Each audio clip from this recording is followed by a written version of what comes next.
warahmatullahi wabarakatuh. Halo teman-teman. Pasti di antara kalian kalau ingin beli sesuatu itu harus pakai uang ya. Seperti halnya kalian ingin membeli makanan, minuman, maupun mainan. Nah, kebetulan kelompok kami itu sekarang akan menjelaskan dan belajar memperkenalkan apa itu uang, jenis uang, dan bagaimana menggunakan uang itu dengan baik. Sebelum lebih ke pelajaran yang lebih lanjut, saya akan memperkenalkan diri dulu. Yang pertama itu ada teman saya.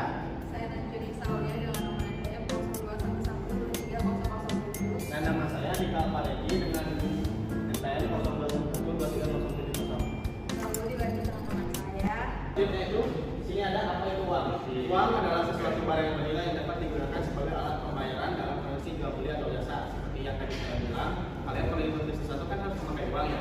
Nah, jadi uang itu adalah penting yang digunakan untuk alat pembayaran dan transaksi jual beli. Sebelum ke pembelajaran lebih lanjut, kalian harus tahu dulu nih sejarah uang itu, bagaimana sejarah itu terbentuknya proses uang. Nah, sebelum adanya uang sebagai alat transaksi, pada zaman dahulu manusia menggunakan sistem barter untuk pertukaran sebuah barang atau jasa, mungkin dari 100 tahun atau 5 tahun yang lalu. Namun sistem ini memiliki banyak kendala seperti sulitnya menemukan kebutuhan yang sesuai dari kedua belah pihak. Nah, untuk mengatasi hal tersebut, manusia berpikir untuk menggunakan barang tertentu yang dianggap memiliki sebuah nilai alat tukar seperti garam, emas, atau hewan ternak. Seiring berjalannya waktu juga berkembanglah sebuah logam yang praktis dan tahan lama, lalu diikuti dengan uang kertas yang lebih ringan dan mudah dibawa. Perkembangan teknologi juga telah melahirkan uang digital atau elektronik yang kita kenal sekarang, jadi semakin mudah untuk melakukan transaksi sehari-hari. Oke, sekarang kita naik ke fungsi dari uang tersebut. Jadi uang tersebut adalah benda yang diterima secara umum yang dijadikan sebagai alat transaksi jual beli atau pembayaran yang sah, yang diterbitkan oleh pemerintah dan disahkan untuk dapat mempermudah suatu transaksi. Nah, jenis uang juga dibagi menjadi dua kategori, yaitu uang logam atau koin, terus juga ada uang kertas. Kalau uang logam itu terdiri dari 100 rupiah, 200 rupiah, 500 rupiah, dan 1000 rupiah. Lalu ada juga uang kertas yang biasa kita taruh di dompet, yaitu ada pecahan dari 1000, 2000, 5000, 10.000, 20.000, 75.000 yang baru, atau 50.000 dan 100.000. Baik, di sini saya akan menjelaskan tentang perkembangan uang modern. Perkembangan uang ditandai dengan perubahan dari uang berbentuk fisik menjadi bentuk digital yang praktis dan efisien. Kemajuan teknologi juga yang mendorong berbagai inovasi seperti dompet digital dan uang elektronik yang memungkinkan untuk bertransaksi lebih mudah, cepat, aman, dan bisa dilakukan kapan saja serta di mana saja. Assalamualaikum warahmatullahi wabarakatuh. Perkenalkan, nama saya Laya Sani Husnul Khotimah dengan NPM 0211231155. Selanjutnya ada kekurangan uang digital. Yang pertama, ada ketergantungan pada internet. Itu biasanya tidak bisa digunakan jika jaringannya bermasalah atau tidak mempunyai data atau wifi-nya jauh. Yang kedua, ada risiko keamanan digital, seperti bisa terkena hacking, penipuan, atau bisa kebocoran data.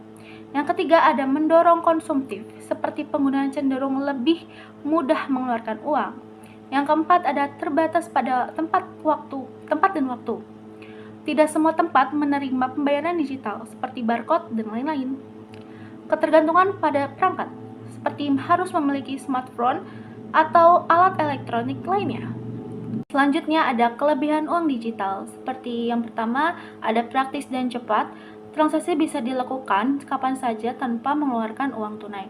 Yang kedua ada lebih aman, mengurangi resiko kehilangan atau pencurian uang fisik atau uang tunai. Yang ketiga ada mudah dilacak, riwayat transaksi tercatat otomatis dan memudahkan pengelolaan keuangan dan selanjutnya ada kelebihan uang digital, seperti yang pertama ada praktis dan cepat. Transaksi bisa dilakukan kapan saja tanpa perlu mengeluarkan uang tunai. Yang kedua ada lebih aman, mengurangi resiko kehilangan atau pencurian uang tunai atau uang fisik. Yang ketiga ada mudah dilacak, riwayat transaksi tercatat otomatis dan memudahkan pengelolaan keuangan. Yang keempat ada efisien, tidak perlu uang kembalian dan mempercepat proses pembayaran. Yang kelima ada banyak promo, sering terjadi ada diskon, cashback, dan penawaran menarik lainnya. Di sini saya akan menjelaskan syarat-syarat uang agar bisa digunakan. uang itu harus yang pertama diterima masyarakat, mudah digunakan semua orang.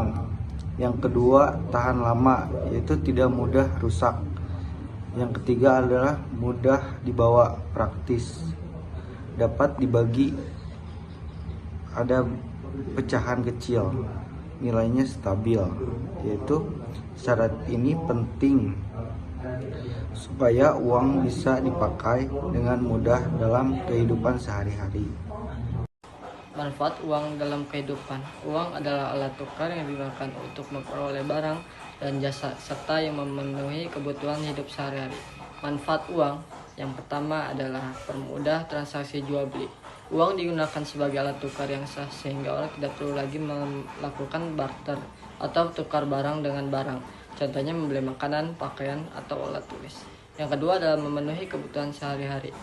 Dengan uang, manusia dapat memenuhi kebutuhan pokok seperti makanan dan minuman, tempat tinggal, pakaian. Tanpa uang, kebutuhan tersebut akan sulit terpenuhi. Yang ketiga ada memperlancar kegiatan ekonomi. Uang membuat kegiatan ekonomi berjalan lebih mudah dan efisien seperti produksi, membuat barang, distribusi, menyalurkan barang, konsumsi, menggunakan barang. Yang keempat ada alat menabung dan menyimpan kekayaan. Uang bisa disimpan untuk kebutuhan di masa depan. Misalnya menabung di bank, menyimpan untuk keperluan darurat, persiapan pendidikan, dan investasi. Yang kelima ada mempermudah pembayaran. Uang digunakan untuk membayar berbagai kebutuhan seperti biaya sekolah, listrik dan air, transportasi, internet.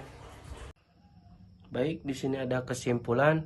Uang merupakan alat tukar yang sangat penting dalam kehidupan sehari-hari karena mempermudah manusia dalam melakukan transaksi tanpa harus melakukan barter. Uang memiliki bentuk seperti uang logam dan uang kertas dengan nilai yang berbeda-beda. Selain itu, uang memiliki fungsi sebagai alat tukar, satuan hitung untuk menentukan nilai barang atau jasa, penyimpan nilai, dan alat pembayaran yang sah. Dengan adanya uang, kegiatan ekonomi menjadi lebih mudah, cepat, dan efisien.